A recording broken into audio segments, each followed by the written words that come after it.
오늘의 사회 이슈를 홍희연 기자가 종합해드립니다. 오늘의 이슈 포커스입니다. 북한이 우리 정부에 남북 대화와 핵 동결을 조건으로 수십조 원에 달하는 현금이나 현물 지원을 요청했다는 주장이 나와 논란이 일고 있습니다. 동아일보는 6일 칼럼을 통해 문재인 정부가 북한에 끌려다니며 불평등 관계로의 진입을 가속화하고 있다고 말했습니다. 이에 대해 청와대는 즉각 보도자료를 내고 칼럼의 주장은 사실이 아니라며 확인 결과 메시지를 보낸 사람도 받은 사람도 없었다고 해명했습니다.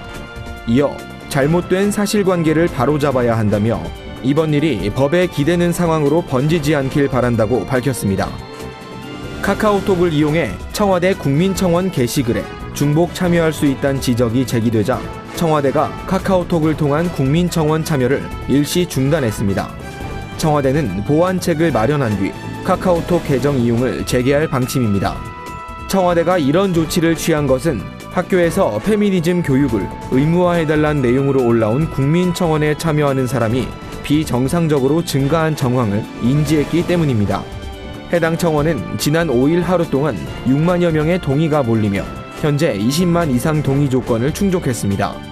청와대 관계자는 중복 참여 오류 현상이 해당 청원의 답변 기준을 채우는데 큰 영향을 줬다고 판단되지 않는다며 공식적인 답을 내놓을 것이라고 전했습니다.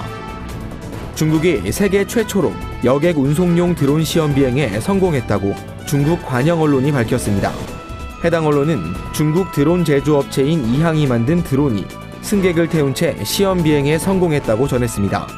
제조업체에 따르면 이 드론은 최대 체중 100kg의 승객 1명을 태우고 시속 100km로 25분 동안 비행할 수 있습니다.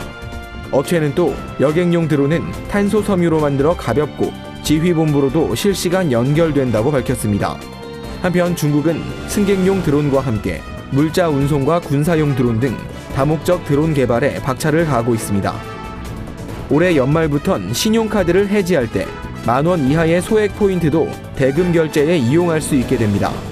금융위원회는 소액 포인트는 환급과 사용이 자유롭지 않아 카드를 해지하면 소멸된다는 지적을 받아들여 제도를 개선한다고 밝혔습니다.